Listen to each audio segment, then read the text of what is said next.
Good morning. Myself Dr. Ritu Jain, Associate Professor in the Department of Microbiology. My today's topic is Bacteriology of Water and Air. So to start with, as you all know, water is very important and it should not be contaminated from any bacteria, and the quality of the water should be adequate physically, chemically and bacteriologically.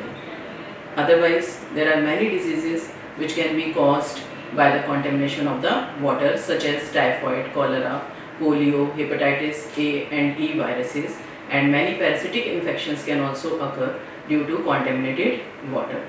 So, drinking water should always be of good quality, and that should be of physical, chemical and bacteriological. Physically, we can see it should not have any odor, it should not have any disagreeable taste, and it should be colorless. Chemically, it should not be indulged with any chemicals like chlorine and other things, and bacteriologically, it should not have any bacteria which can cause all these waterborne diseases. And to detect whether the water is free from bacteria or not, we have to test the water quality. So how can we detect the quality of the water?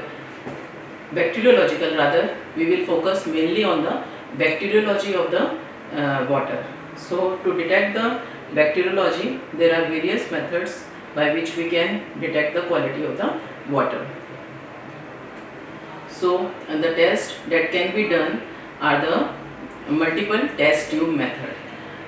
In the multiple test tube method, we are basically detecting the coliform bacteria. So before detecting these bacteria, we must know what are the normal flora that can be present in the water and what are the infectious microorganism that may cause the infection, that may be contaminated by the sewage water, and that can be contaminated by the rain.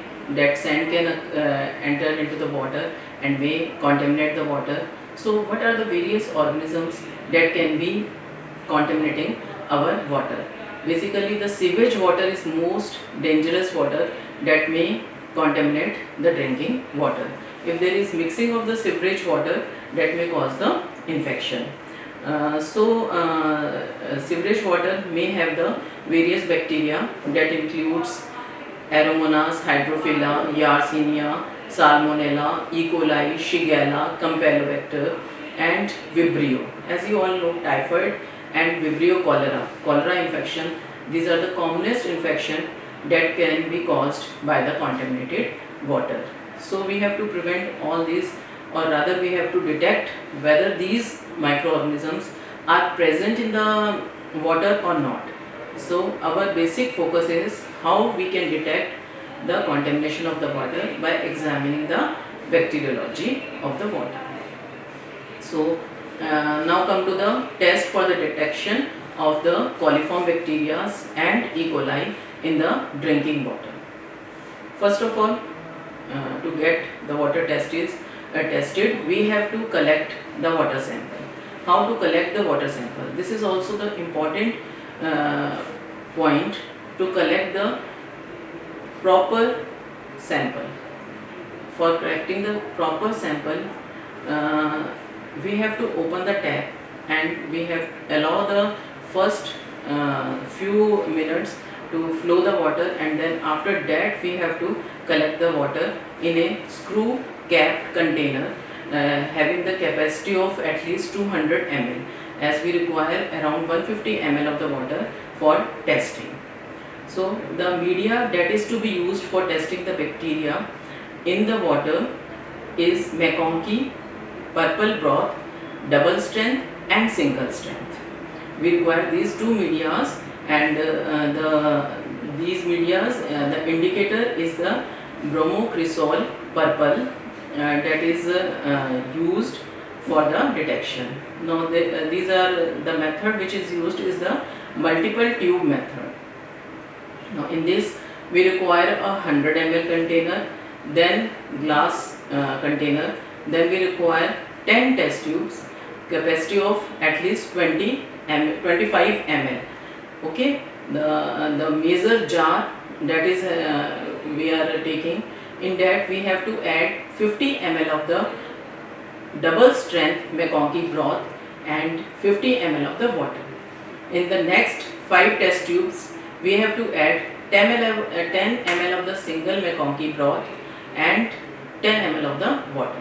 In last 5 test tubes, we have to add 5 ml of the McConkey purple broth and 1 ml of the water. And to these all test tubes, we have to add the dharam tubes. Why we have to add the dharam tube? To check the gas production.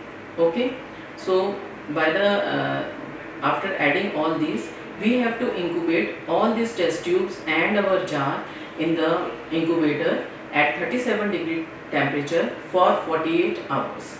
After that, we have to, after 48 hours, we have to take out all these bottles and we have to check the color change.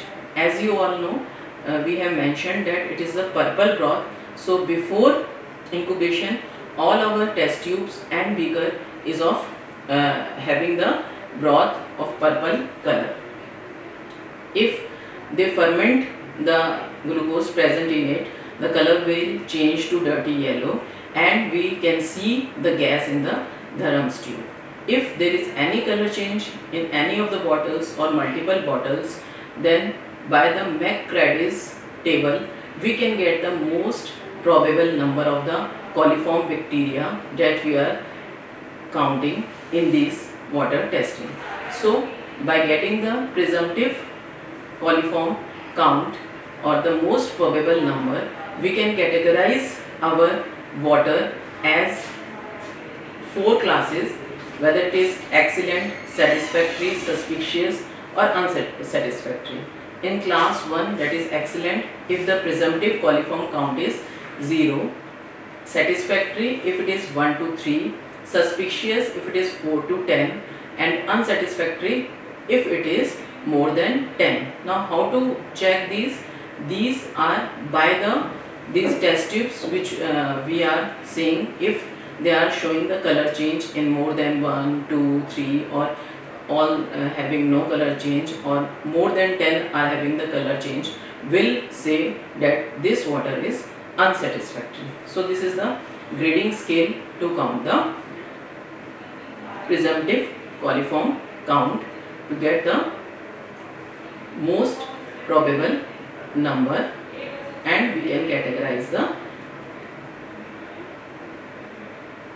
water purity, whether the water is contaminated or not, into the 4 classes, that is excellent if presumptive coliform count is 0, satisfactory if it is 1 to 3, suspicious if it is 4 to 10 and unsatisfactory if it is more than 10. So by this you can say whether the water is having the right drinking quality or not.